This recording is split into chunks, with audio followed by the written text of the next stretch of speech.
Thank you so much. So let's get this in the right place then. Okay, great. So in usual kind of techie, nerdy, academic style, there's some handouts here about something completely different if you want something to read. But it's related in that this is about the monitoring of sexual orientation fundamental standards, if you want to read up about our opinions on that, and also some research that we've been doing on disclosure in healthcare and the kind of value and how you can kind of facilitate that. So I'm going to leave those just down there if anyone switches off and wants something to read in the meantime. Okay, so Harry first came to me by way of his MSc project, and probably some of you probably don't know that. So Harry's pretty well informed about all these things, and he's found some really interesting data about sexual orientation disclosure in primary care. And I don't know if he's spoken to you about that yet, but maybe it would be a good topic for the next session. So he's got a wealth of data.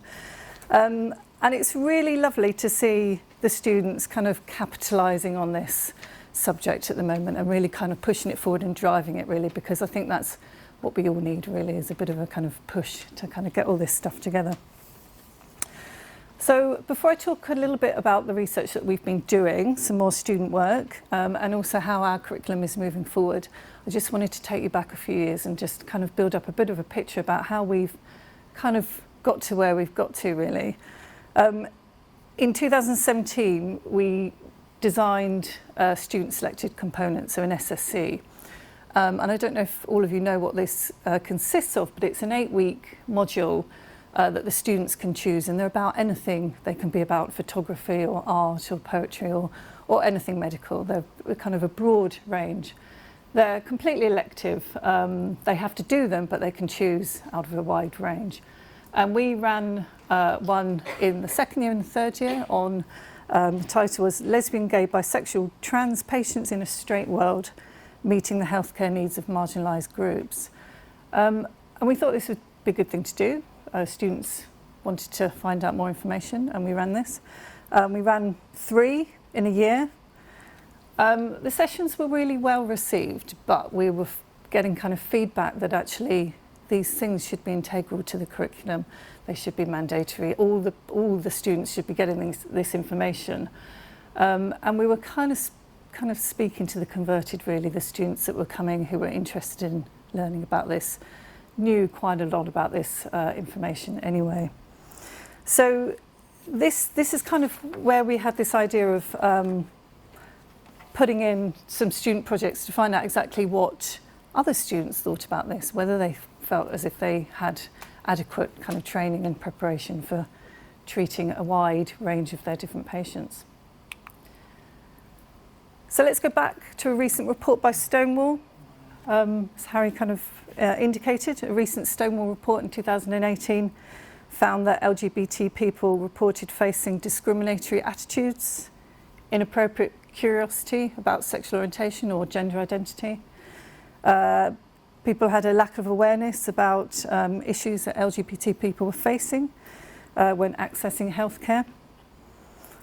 And this, surprisingly, was amongst healthcare professionals. So this isn't even members of the public. This is our colleagues, this is us. So a key recommendation of this report was that curricular standards and training of medical schools should be reviewed on the use of the appropriate language, discrimination, LGBT health inequalities, and how to provide LGBT inclusive care. So coming back to the situation in Brighton, we wanted to find out what our students felt about some of this. There's kind of a lack of research on in medical schools. It's kind of increasing slowly, but there's still not much out there. So I want to acknowledge another of our students, another IRP student, 4th year medical student, Sophie Arthur, who completed this bit of work, and I've borrowed heavily from some of her slides here today. And also want to acknowledge Alex Pollard, who some of you might know, and Kate Nambier also, who is a colleague of ours at the Trust. So this is following on from Harry's, but this is a quantitative survey to see what our students thought. So our aims were to assess attitudes, knowledge and self-reported confidence regarding treatment, future, now, of their LGBT patients, and to assess attitudes of medical students towards the amount of teaching that they receive on LGBT health, so things that they might have received, what they can remember receiving. This was a cross-sectional survey, and we conducted this in September to December 2018, so it's not very old. We adapted from a couple of existing questionnaires. We changed some of the wording because actually we thought that some of it was not appropriately worded. And it's important to note that we also disaggregated questions about LGB from T questions. So we were looking at sexual orientation and gender identity separately because it's interesting to see where the kind of variability in attitudes and knowledge was lying. And we had several sections, so confidence, attitudes, knowledge, and also we asked questions about their perceptions of the curriculum at the same time. Now this next slide is a little bit busy. This is just to give you an illustration of the kind of questions that we were using to assess attitudes. And as I said before, we had separate sections on kind of self-reported confidence when dealing with their LGBT patients. And also their levels of knowledge about some of these issues. Now, some of these are worded negatively, some are worded positively, as per usual kind of survey questionnaire design. And we get people to rate these on a kind of Likert scaling, so strongly agree to strongly disagree. And then we kind of descriptively analyse them and see where people are lying on the spectrum. So this completion, we asked students to either click on a link, so they did it on their computers or on their phones. We also handed out paper copies during their seminars and lectures as well. Okay, so on to the results. We had a really good spread across years 1 to 5. We also managed to sample those that were intercalating in their third year as well, so we managed to capture quite a lot of students. We sent out to a cohort of 776, which was our entire cohort across the 5 years.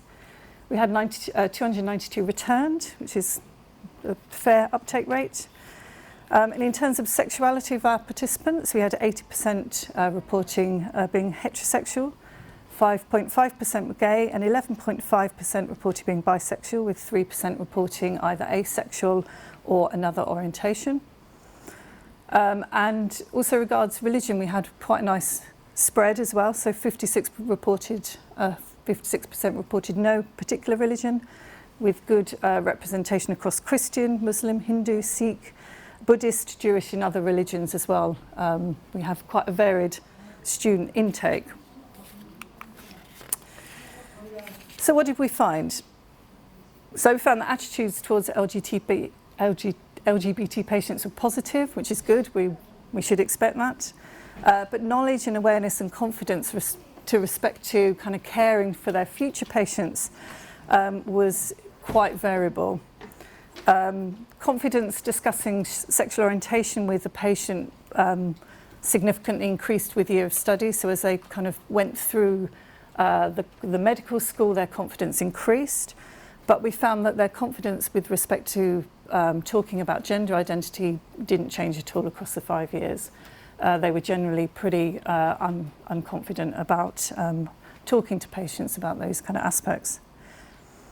Students were also particularly lacking in confidence in their clinical skills relating to trans patients and had low knowledge about kind of surgical terminology, which you probably might expect given that these are still students. So in regards to aim 2, the majority of our participants, 69% reported not receiving specific training on LGBT health needs. 86% reported not enough LGBT teaching, and 91% reported not receiving enough about trans health. Quite a whopping 85% said that they would like to receive more teaching on all of these issues. We also asked them where they were getting most of their information from. And And 66% of our students said that social contributions, so we're talking media, social media, friends, family, were the most kind of beneficial source of their current information about LGBT issues. And I think that's actually quite appalling, given that we are teaching them that they should really be aiming for 100%. We also asked students where they'd like to see this, and there was overwhelming viewpoints that, similar to kind of Harris findings, that they like patient educators, so they're very popular at BSMS with a whole range of different conditions as well.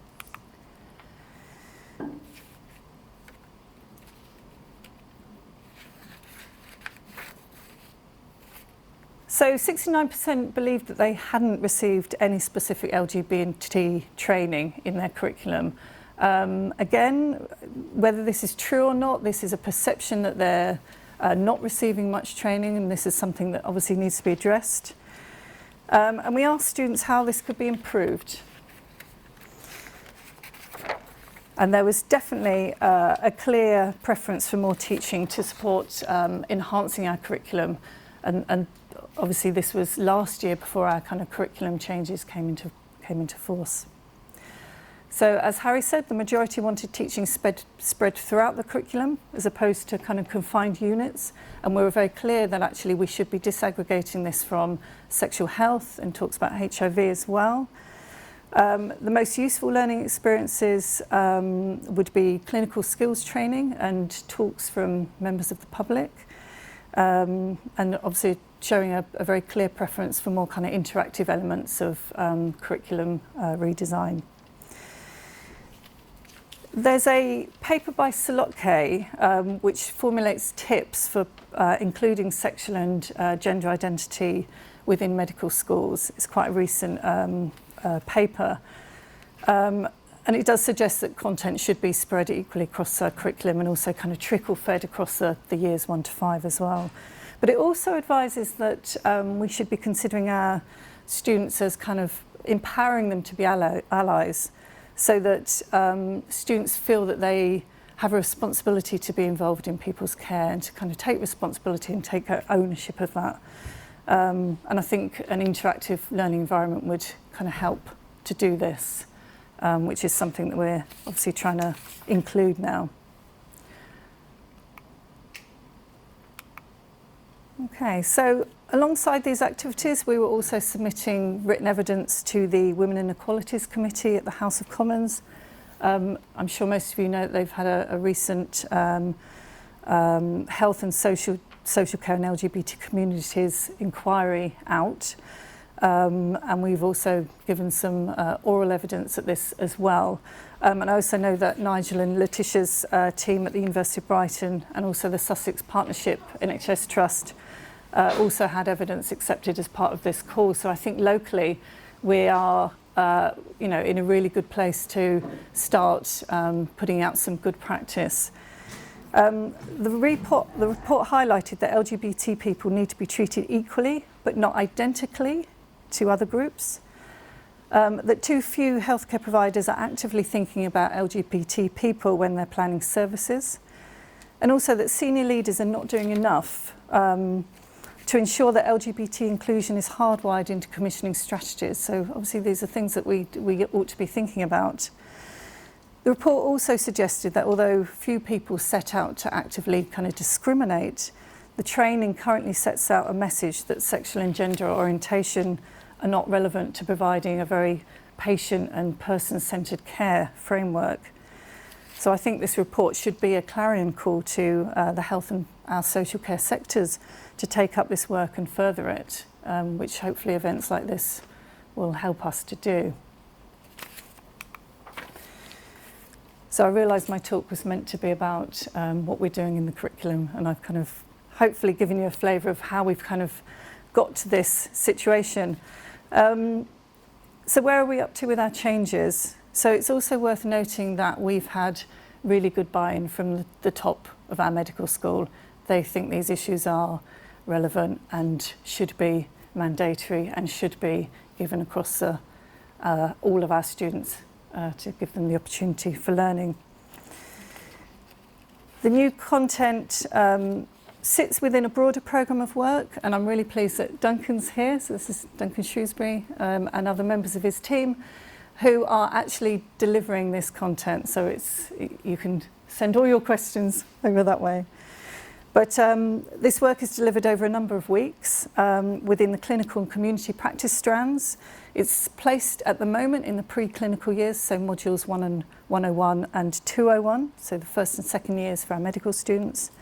And this particular strand is called Inequalities and Inclusion in Healthcare, and its aim is to raise awareness, appreciation and to improve understanding of inequalities experienced in a kind of broad range of people and communities. So it's really looking at kind of questions about intersectionality as well, so all sorts of different kind of communities. So the sessions are generally whole group teaching, so kind of lecture style things, followed by breakout small groups interactive sessions, which is what our students like. And we've also got newly recruited teaching fellows who are helping with this content, as well as our GP facilitators. So I think this is a marvellous start, but I think it's important that we maintain momentum and consider where else that we could implement some changes so that we present an integrated, comprehensive and considered inclusive and diverse experience for our students. It's really important. And I personally think there's a whole wealth of other opportunities of where we could start thinking about adapting our curriculum. And it's not just putting in formal teaching, but it's considering other things like language. So even someone like me, we talk about disclosure in healthcare. You know, should we really be talking about sharing information? Disclosure has connotations about secrecy and, you know, things being sensitive. We need to change the language that we use surrounding some of these issues. Do we use heteronormative language when we talk to other people? Do we then cause us to leap to assumptions about who people are, what people are doing? I think it'll be really interesting to hear Jane's work and see what they're doing at UCL, to see if there's things that we can learn from there. At the same time, we should also be sending out the message wider that this is how we teach our students. And we welcome people to help us do that. And I think we have to think about our external lecturers, what they're teaching. Are they using the right examples in their slides? Are they visually diverse kind of agenda? Is the language people are using appropriate? And I think at some point in the future, this will be better managed. I think at the moment we're starting quite small, but I think we've got a lot of leeway to have a think about the other people that deliver teaching to our students. So clinical placements, our facilitators, our internal and our external speakers, and how we can kind of facilitate that. Yeah. And I think as Neil was saying at the beginning, this is a real opportunity to get into the Stonewall top 100. I know that the University of Brighton are well in there already, but I think all of this stuff will definitely help us with this. So that's all I've got to speak about today. So thank you very much.